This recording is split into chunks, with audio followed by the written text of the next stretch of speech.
சென்னை ராஜகீழ்ப்பாக்கம் 13 அடி ஸ்ரீ பிரத்யங்கரா தேவி. சென்னை தாம்பரம் சேலையூர் அருகில் உள்ள கீழ்ப்பாக்கம் மகாலட்சுமி நகரில் அமைந்துள்ளது பிரத்யங்கரா தேவி ஆலயம். ஸ்ரீ சந்தானந்தா சுவாமிகள் சென்னை ராஜகீழ்ப்பாக்கத்தில் உள்ள கந்தாசிரமத்தில் இந்த பிரத்யங்கரா தேவிக்கு ஆலயம் அமைத்துள்ளனர். இந்த ஆலயத்தில் ஸ்ரீ புவனேஸ்வரியும் சுவாமிநாதனும் எதிரெதிரே தனித்தனியாக கோவில் கொண்டிருக்கிறார்கள். இவர்களை அடுத்து ஸ்ரீ சரபேஸ்வரரும் பிரத்யங்கரா தேவியும் தனித்தனியே கோவில் கொண்டிருக்கின்றனர். இந்த 4 திருவடிகளுக்கும் மத்தியில் அழகிய தியான மண்டபம் அமைந்துள்ளது. அபய வரதமுத்திரைகள் தாங்கி பாசமும் அங்குசமும் தரித்தவளாக அன்பும் சாந்தமும் நிறைந்த திருமுகத்தினளாய் பேரழகுடன் வீற்றிருக்கிறாள் ஸ்ரீ புவனேஸ்வரி. அகில உலகத்தையே ஆளும் அந்த நாயகியின் பக்கத்தில் முருகப்பெருமான் இடக்கையை ஊர்கஸ்தமாகவும் வலக்கரத்தில் தண்டூன்றியும் காட்சி தருகிறார். பறவை, விலங்கு, மனிதன் 3ம் கலந்த வடிவாய் தலையில் பிறைநிலா விளங்க மான், மழு, நாகம், தீ 4ஐயும் ஏந்திய கருத்தினராய் காட்சி தருகிறார் ஸ்ரீ சரபேஸ்வரர்.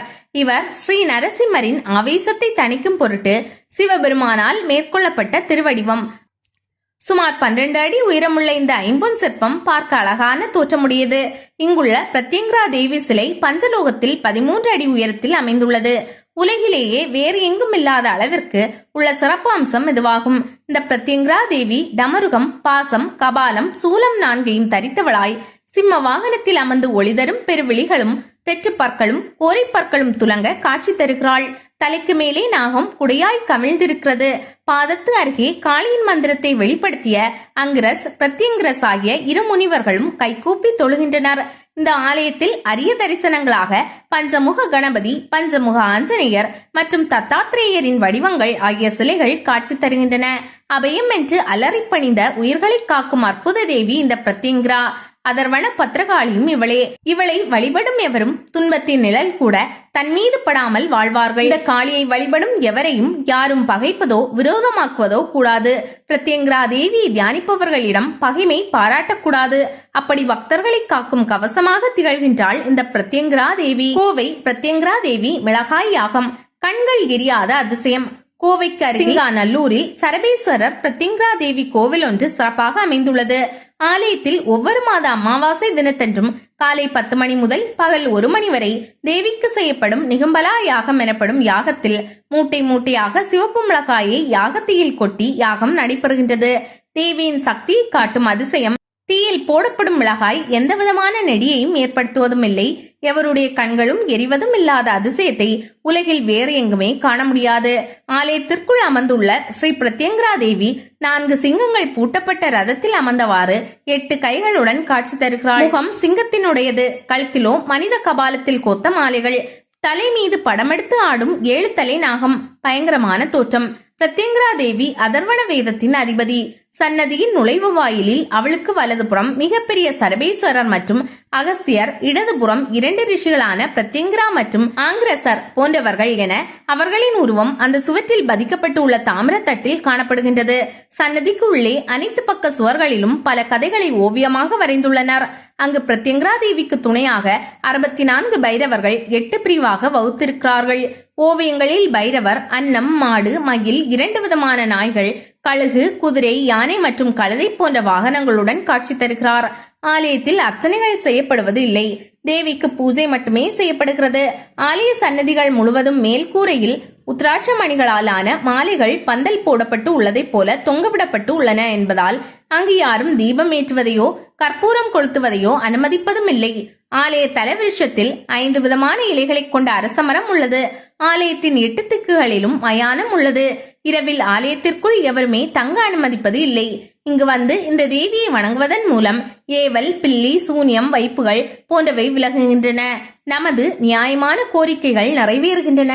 பூர்வ ஜென்ம பாவங்கள் விலகுகின்றன. நமக்கு தொல்லை தருபவர்களின் எண்ணம் நிறைவேறாது. மோட்சம் தரும் பிரத்யங்கரா தேவி. நரசிம்மருக்கும் சரபருக்கும் இடையே உக்கிரமாக சண்டை ஏற்பட்ட போது கண்ட பேருண்டம் என்ற பட்சியின் உருவில் நரசிம்மர் யுத்தம் செய்தார். கண்ட பேருண்டம் சரபபட்சிக்கு எதிரியாகும். சரபருக்கு கோபத்தில் அவர் நெற்றிக்கண்ணில் இருந்து உக்கிர பிரத்யங்கரா என்ற பத்ரகாளி உதித்தாள். அவள் கண்ட பேரண்டத்தின் எழுதி விட்டாள். சரபேஸ்வரின் சக்திகளாக விளங்குபவர்கள் பிரத்யங்கராவும் சூலினியும். இவர்கள் இருவரும் சரபரின் மனைவிகள். இவர்கள் சரபருக்கு 2 இறக்கைகளாக விளங்குகின்றனர். பிரத்யங்கரா என்பது பத்ரகாளியேதான். சரபமூர்த்திக்கு நரசிம்மத்தை அடக்க உதவ வந்த சக்தி இவளே. பயங்கரமான தோற்றத்தின் காரணமாக உக்ரா என்று அழைக்கப்படுகிறாள். பிரத்யங்கிராவுக்கு 1000 முகங்கள். இம்முகம் எல்லாம் சிங்கமுகம் போலவே இருக்கும். 2000 கைகள், பெரிய சரீரம், கரிய நிறம், நீல ஆடை. இப்படி தியானித்து உபாசித்தால் நாட்டுக்கோ மக்களுக்கோ சத்ரு பயம் ஏற்படாது. தசை யஜ்ஜத்தை அழிக்க சிவபெருமான் அனுப்பிய வீரபத்ரருக்கு துணையாக இருந்து உதவியவள் பிரத்யங்கிராதான். இவளை உபாசித்து இவள் அருளை பெற்றுவிட்டால் இந்த ராமலட்சுமணர்கள் கூட தன்னை வெல்ல முடியாது என்பதை உணர்ந்த இந்திரஜித் நிகும்பலி என்ற இடத்தில் மிக ரகசியமாக யாகம் செய்தான். தன்னை உபாசிப்பவன் நல்லவனா கெட்டவனா என்பதை கவனிக்க கூடியவள் அல்ல இவள். பிரத்யங்கிராவின் அருள் இந்திரஜித்திற்கு கிடைத்துவிட்டால் அவனை யாரும் வெல்ல முடியாது என்பதை ஜாம்பவான் மூலம் அறிந்த ஆஞ்சநேயர் அந்த யாகத்தில் முதலில் அழித்துவிட்டு மறுவேளை பார்த்தார். பிரத்யங்கிரா தேவி பயத்தை போக்குபவள். எந்த காரணத்தினால் பயம் ஏற்பட்டாலும் இவள் நாமாவை சொன்னாலே நிவாரணம் கிடைத்துவிடும். பைரவரின் பத்தினி பைரவி. சிவலீலைகளில் ஒன்று அந்தகன் என்ற அசுரனை பைரவமூர்த்தியாக சிவபெருமான் வதம் செய்தது. சிவபெருமான் பைரவரை அழைத்து அந்தகனுக்கு அந்நிய காலத்தை கொடுக்கும் ரகசியத்தை சொல்லி அனுப்பினார். பைரவர் அந்தகனை சம்ஹரித்து திரும்பி வருகிறார். பைரவரின் பத்னி ஆதலால் பைரவி என்ற பெயரும் உண்டு. மங்கள் ரூபிணி. ஒன்றை விரும்பி ஒன்றை வெறுப்பது என்ற எண்ணம் இருந்தால் ஆனந்தத்தை அனுபவிக்க முடியாது. எல்லாவற்றிலும் சரி சமத்துவமான பாவம் ஏற்பட்டால்தான் ஞானத்தை அடைய முடியும். காளியை தாமசி என்கிறது தேவி மகாத்மியம். மோட்சம் என்பது இவளது கிருபையால் தானே கிடைக்கிறது. மோட்சம் அடைவது என்றால் ஏதோ இறந்த பின்பு கிடைப்பது என்பதில்லை. இவள் அருள் இருந்தால் உயிருள்ள போதே மோட்ச நிலை கிடைக்கும். இதற்கு உண்மனி நிலை என்பர். பிரத்யங்கிராவின் தயவு இருந்தால் இத்தகைய உண்மனி நிலை எளிதில் ஏற்படும். 72 அடி உயர பிரம்மாண்ட மகா பிரத்யங்கிரா தேவி. அகிலாண்ட கோடி பிரம்மாண்ட நாயகியாய் திகழும் மகா பிரத்யங்கிரா தேவி சரபேஸ்வரரின் நெற்றிக்கண்ணிலிருந்து 1000 சிங்க முகங்கள், 2000 கைகளுடன் தோன்றியவள். இவள் நரசிம்மமூர்த்தியின் உக்கிரத்தை விழுங்கி ஜெயித்தவள். இவள் அபராஜிதா என்ற பெயரும் உண்டு. இவளே எந்திர மந்திர தந்திரங்களுக்கு அதிபதியான அதர்வண பத்ரகாளி ஆவாள். இவளது மந்திரத்தை அங்கிரஸ் பிரத்யங்கிரஸ் என்ற 2 ரிஷிகள் சேர்த்து உருவாக்கியதால் அவர்களது பேராலேயே பிரத்யங்கிரா என அழைக்கப்படுகிறாள். இவள் அனுமாரை காவலாக கொள்பவள். இவ்வளவு சிறப்பு வாய்ந்த பிரத்யங்கிரா தேவிக்கு புதுச்சேரிக்கு அருகில் 72 அடி உயரத்தில் மிக பிரம்மாண்டமான உருவத்துடன் கூடிய கோயில் அமைந்துள்ளது. மனத்தெளிவு, நோய்கள் குணமாதல், குடும்ப பிரச்சனை தீர்தல், பைத்தியம் தெளிதல், விரைவில் திருமணம், புத்திர பாக்கியம், வியாபார தடை நீங்குதல், கைவிட்டு போன பணம் கிடைத்தல் போன்ற சகலவிதமான தொல்லைகள் நீங்க இங்கு பிரார்த்திக்கலாம்.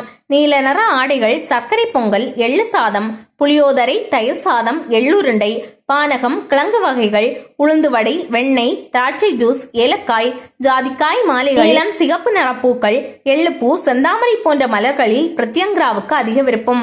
வாழை நாரில் கட்டப்பட்ட வாழைப்பூ மாலை பிரத்யங்கிரா தேவிக்கு மிக மிக விருப்பமான. இவற்றை நேர்த்திக்கடனாக செலுத்தலாம். செவ்வாய், வெள்ளி, ஞாயிற்றுக்கிழமைகளில் வரும் ராகு காலம், அமாவாசை, பௌர்ணமியில் நடத்தப்படும் விசேஷ பூஜைகள், தேய்பிறை, அஷ்டமி யாகம், நடுநசி வேலை ஆகியவை பிரத்யங்கிராவுக்கு விருப்பமானவை. இங்கு தேய்பிறை அஷ்டமி தினத்தில் நடுநிசி வேளையில் பிரத்யங்கிரா தேவிக்கு செய்யப்படும் யாகத்தில் தேவர்கள், முனிவர்கள், சித்தர்கள், மகான்கள் ஆகியோர் சூட்சம, அதாவது கண்களுக்கு புலப்படாத ரூபத்தில் கலந்து கொள்கிறார்கள் என்பது ஐதீகம்.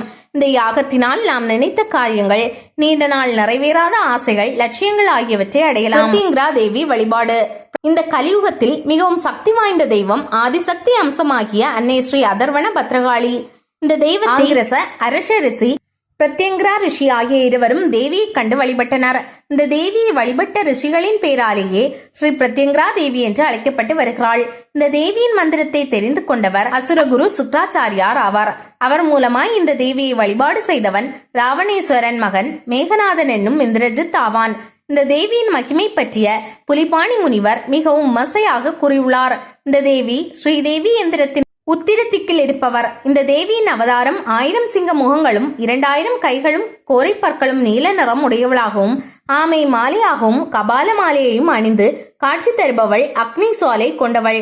சிம்ம வாகனத்தில் அமர்ந்து அஷ்டநாகங்களையும் குடையாக கொண்ட இந்த தேவியின் பெயர் உக்ரகாளி, அதர்வண பத்ரகாளி, பிரத்யங்கிரா தேவி எனவும் அழைக்கப்படுகிறாள். இந்த தேவியானவள் விர்பரேஸ்வரர் சக்தியிலிருந்து தோன்றியவள். இந்த தேவியானவள் தர்மம் காத்து அதர்மம் அளித்து இப்பூலகை காத்தருள்கிறாள். இந்த தேவி தரும் மகா காளி தேவி எனவும் அழைக்கப்படுகிறாள். தேவி வழிபாடு மற்றும் ஹோமங்களின் பலரு சிதைவையும் நம் கர்மத்தையும் நீக்குபவள். நம் ஜாதகத்தில் உள்ள ராகுகேது தோஷங்கள் நிவர்த்தி செய்பவள். நம் ஜாதகத்தில் உள்ள பூர்வீக தோஷங்கள் பாவங்களை நீக்கி அருள்பவள். அமாவாசை தினத்தன்று கணபதி ஹோமம் நவக்கிரக ஹோமம், அஷ்டஹோமம், சரபேஸ்வரர் ஹோமம், சரித்தியங்கர ஹோமம் நடைபெறும். கணபதி ஹோமத்தின் பலன்கள்: சங்கடங்களும் கஷ்டங்களும் துன்பங்களும் விலகி சகல நன்மைகளும் உண்டாகும். நவக்கிரக ஹோமத்தின் பலன்கள்: திருமண தடைகள் நீங்கும், கஷ்டங்கள் விலகும், வியாபாரம் தொழில் நன்றாக நடைபெறும். அஷ்ட பைரவர் ஹோமத்தின் பலன்கள்: ஆயுள் விருத்தி உண்டாகும், உடல் உபாதைகள் நீங்கி நன்மைகள் உண்டாகும். சரபேஸ்வரர் ஹோமத்தின் பலன்கள்: பட்சி தோஷம், பிசு கத்தி தோஷம், வாகன தோஷம் நிவர்த்தி ஆகும். பிரத்யங்கிரா தேவி ஹோமத்தின் பலன்கள்: கிரகங்களால் ஏற்படும் தடைகள், அதனால் உண்டாகும் பாவங்களை நீக்கி தொழில் வியாபாரம் சிறப்பாக அமையும். திருபுவனம் சரபேஸ்வரர்: சரபேஸ்வரருக்கு கும்பகோணத்திற்கு அருகில் மயிலாடுதுறை செல்லும் சாலையில் திருபுவனம் என்ற ஊரில் உள்ள கம்பகரேஸ்வரர் ஆலயத்தில் தனி சன்னதி உள்ளது. திருபுவன வீரபுரம் என்பதே இத்தலத்தின் பழைய பெயராகும். இப்பெயரே இவ்வூர் கோவிலில் உள்ள கல்வெட்டுகளில் காணப்படுகிறது. இப்பெயர் திருபுவனம் என்று மருவி வழங்கப்படுகிறது. இது மட்டுமின்றி விவவனம், திரிபுரவனம், தேவசேத்திரம் என்று பல பெயர்களும் இத்தலத்திற்கு உள்ளன. ஊரின் நடுவே கிழக்கு நோக்கி இக்கோவில் அமைந்துள்ளது. இதற்கு 3 முக்கிய வாசல்கள் இருக்கிறது. அவை மட்டுமின்றி அத்த மண்டபத்தின் தென்பகுதியில் ஒன்றும் வடபகுதியில் ஒன்றுமாக 2 வாசல்கள் இருக்கின்றன. முதல் கோபுரம் 7 நிலைகளுடனும் 2ஆம் கோபுரம் 3 நிலைகளுடனும் கூடிய வாசல்கள் அழகு பெற செய்கின்றன. இக்கோவிலுக்கு 2 பிரகாரங்கள் இருக்கிறது. அவற்றுள் முதல் திரு சுற்றாலையில் திரு சுற்று மாளிகை இருக்கிறது. இம்முதல் திரு சுற்றாலையில் நடுப்பகுதியில் நடுகந்தீர்த்த பெருமாள் எழுந்தருளி இருக்கிறார். கற்ப கிரகத்தின் விமானம் தஞ்சை ராஜராஜேஸ்வரம், கங்கை கொண்ட சோழேஸ்வரம் இவைகளின் விமானங்களை ஒத்தது ஆகும். இவ்விமானம் அறிவார்ந்த வடிவமானது என்று தலபுராணம் கூறுகிறது. முதல் சுற்றாலையின் வடபகுதியில் அம்பாள் கோவிலும் அதன் கீழ் பால் சரபேசர் கோயிலும் இருக்கிறது. 2ஆம் திரு சுற்றாலையில் வசந்த மண்டபமும் யாகசாலையும் அமைந்திருக்கிறது. மூலஸ்தானத்தில் எழுந்தருளியிருக்கும் இறைவனின் பெயர் ஸ்ரீ கம்பகரேஸ்வரர்.